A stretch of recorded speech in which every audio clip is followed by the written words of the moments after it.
ओबीसींच्या बाजू लावून धरणारे आमचे ऍडव्होकेट मंगेश ससाणे साहेब आहेत.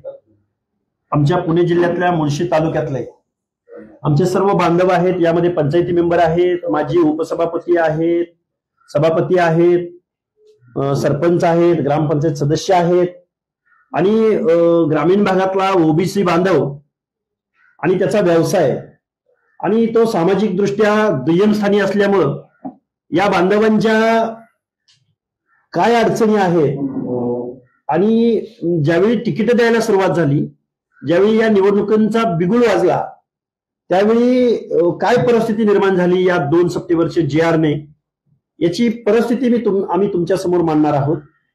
पहिल्यांदा आता नगर पंचायतीच्या निवडणुका जाहीर झालेल्या आहेत. नगर परिषदा, नगर पंचायती यांच्या निवडणुका जाहीर झालेल्या आहेत. यामध्ये ओबीसी नगराध्यक्ष या 77 म्हणजे ओबीसी नगराध्यक्ष पदासाठी 77 ओबीसी जागा महाराष्ट्रामध्ये राखीव आहेत आणि आम्ही वेगवेगळ्या पक्षांच्या भूमिकांवरती लक्ष ठेवून आहोत. 77 नगराध्यक्षांपैकी मूळ ओबीसींना कितीच्या तुमचं प्रतिनिधित्व, तुमचं आरक्षण संपवणार आहे. शिक्षण आणि नोकऱ्यामधलं आरक्षण तर संपलेलंच आहे.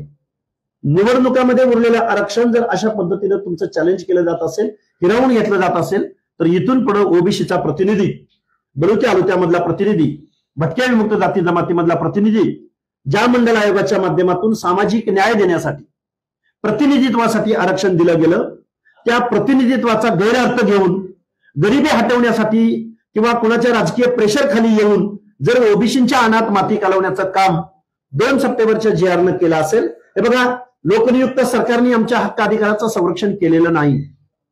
आमच्या हक्क अधिकाराच्या विरोधामध्ये, सर्वोच्च न्यायालयाच्या निर्णयाच्या विरोधामध्ये, अनेक आयोगांच्या निर्णयाच्या विरोधामध्ये 2 सप्टेंबरचा JR काढल्याची भावना या ओबीसीच्या सर्व जनतेमध्ये, ओबीसीच्या प्रतिनिधीमध्ये गेलेली आहे.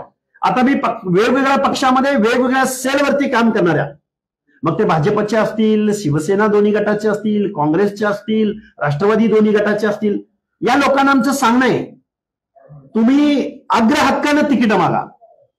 मी फक्त नगराध्यक्ष पदाचं तुम्हाला सांगितलं की 77 नगराध्यक्ष पद ही ओबीसी साठी राखीव आहे आणि आता जी जाहीर झालेल्या निवडणूक आहेत त्यामध्ये 1821 नगरसेवक पदाच्या जागा ओबीसी साठी राखीव आहेत. इथं जर तुम्हाला तिकीट दिलं जाणार नसेल तुमच्या पक्षाकडून, तर तुम्ही काय त्या पक्षाचे फक्त झेंडे लावायला आहात का? आणि तुमचं प्रतिनिधित्व डावलून जर कुणाला दिलं गेलं जात असेल, पैसेवाल्यांना दिलं जाणार असेल, बोगस कुणबीकरणाद्वारे ओबीसीच्या जागांवरती उभे राहणाऱ्या माणसांना जर कुठं तिकीट दिलं जाणार असेल, तर त्या सेलमध्ये काम करणाऱ्या ओबीसी बांधवांनी बंडखोरी केली पाहिजे. तिथल्या जागेचं किंवा कुठला वॉर्ड आहे, कुठलं शहर आहे, कुठला नगर परिषद क्षेत्र आहे, त्याची माहिती आम्हाला द्या, आम्ही जाहीर करू. आम्ही तिथं प्रसंगी निवडणुकीमध्ये प्रचाराला येऊ, पण ओबीसीचं आरक्षण टिकवण्यासाठी तुम्ही आम्ही सगळ्या लोक आणि पंचायत राज मधले जर तुमचं नेतृत्व, जर लिडरशिप थांबवली, तर तुम्ही विधानसभेला, लोकसभेला अर्ज भरायचं सुद्धा धारिष्ट करू शकणार नाही. खूप जबाबदारीने बोलतोय. डॉक्टर बाबासाहेब आंबेडकरांनी प्रतिनिधित्वासाठी इथल्या बलुत्या आलुत्याचं रिप्रेझेंटेशन ओबीसीच्या माध्यमातून 340व्या कलमाच्या माध्यमातून तुम्हाला दिलं, पण तुमच्या आणि इथल्या राज्यकर्त्या वेगवेगळ्या पक्षांच्या 2 सप्टेंबरच्या JR ला पाठिंबा देण्यानं ओबीसीचं आरक्षण आज रोजी संपलेलं आहे.